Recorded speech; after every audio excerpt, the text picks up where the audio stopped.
শাইতানির রাজিম। বিসমিল্লাহির রহমানির রহিম। বাংলাদেশ শ্রমিক কল্যাণ ফেডারেশনের আজকের এই ত্রিবার্ষিক জাতীয় সম্মেলনে প্রধান অতিথি হিসেবে ইতিমধ্যে আমাদের মাঝে উপস্থিত হয়েছেন মানবিক নেতা, মানবতার মুক্তির আন্দোলন বাংলাদেশ জামাত ইসলামীর সংগ্রামী আমির, জাতীয় সংসদের বিরোধী দলীয় নেতা, জাতীয় সংসদ সদস্য ডাক্তার শফিকুর রহমান, উপস্থিত শ্রমিক কল্যাণ ফেডারেশন এবং বাংলাদেশ জামাত ইসলামীর অন্যান্য নেতৃবৃন্দ, জাতির জাগ্রত বিবেক সাংবাদিক বন্ধুগণ, উপস্থিত রয়েছেন আইন শৃঙ্খলার দায়িত্বে নিয়োজিত বাহিনীর সদস্যবৃন্দ, প্রিয় শ্রমিক বন্ধুরা, আসসালামু আলাইকুম ওয়া রাহমাতুল্লাহি ওয়া বারাকাতুহু। আপনারা ভালো আছেন? শ্রমিকরা সবসময় ভালো থাকে, তাদের গ্যাস্ট্রিক হয় না, আলসারের রোগী নাই, ডায়াবেটিসের রোগী নাই, এরা হারাম খায় না। হালাল খাওয়ার কারণে আল্লাহ রাব্বুল আলামিন তাদের রোগ থেকে আল্লাহ রাব্বুল আলামিন এদের শরীরে এত জোর দিয়ে দেন, মৃত্যুর আগ পর্যন্ত তারা খেয়ে জীবন ধারণ করতে পারে। এই উপস্থিতি, শ্রমিকদের সাথে ছাত্রদের একটা মিল আছে। দেশে যখন ক্রান্তি লগ্ন হয়, যখন জাতি অন্ধকারে হাবুডুবু খায়, ফ্যাসিবাদ আর স্বৈরাচার যখন বাংলাদেশকে দুপড়ে শেষ করে দিতে চায়, তখন রাজপথে দাঁড়িয়ে রক্ত দেয়া, ঘাম ঝরানোর কাজটা শ্রমিক আর ছাত্ররাই বেশি করে।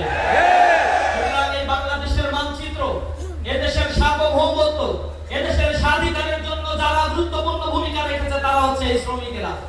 কিন্তু দুর্ভাগ্য, এদেশের বুর্জোয়া শ্রেণী এই শ্রমিকদের অধিকার থেকে যুগে যুগে তাদেরকে বঞ্চিত করেছে।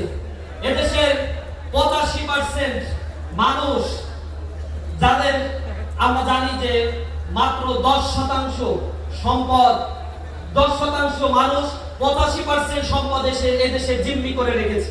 সিবিডির তথ্য এটা। অন্য বেসরকারি তথ্য বলছে এদেশের 5% মানুষ রয়েছে যারা এদেশের 90% সম্পদ জিম্মি করে রেখেছে, আর বাদ বাকি মাত্র 10 থেকে 15% সম্পদ এই বিশাল জনগোষ্ঠী 90% মানুষের জন্য দেয়া হয়।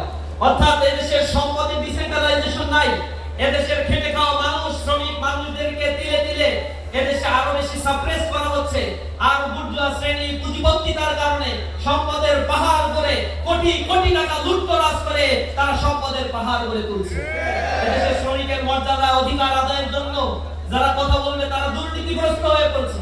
এদেশের খেটে খাওয়া মানুষ, সেই চা শ্রমিক, এদেশের গার্মেন্টস শ্রমিক, বিদেশে যে 1,55,00,000 মানুষ ডায়াসপোরা হয়ে আছে, যারা রেমিটেন্স পাঠায়, যাদের রেমিটেন্সের উপর ভিত্তি করে এদেশের অর্থনীতির চাকা সঞ্চালিত হচ্ছে, এদেশের মানুষের অধিকার আদায়ের জন্য কথা বলার কেউ নাই।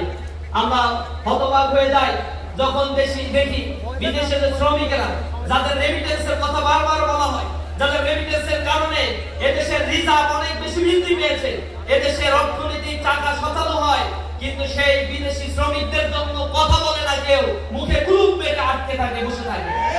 এদেশের গার্মেন্টস শ্রমিকরা রাজপথে নেমে যখন জীবন দেয়, তখনই কেবল তাদের কথা শোনার জন্য টেবিলে বসা হয়, এর বাইরে তাদের কথা কেউ শোনে না।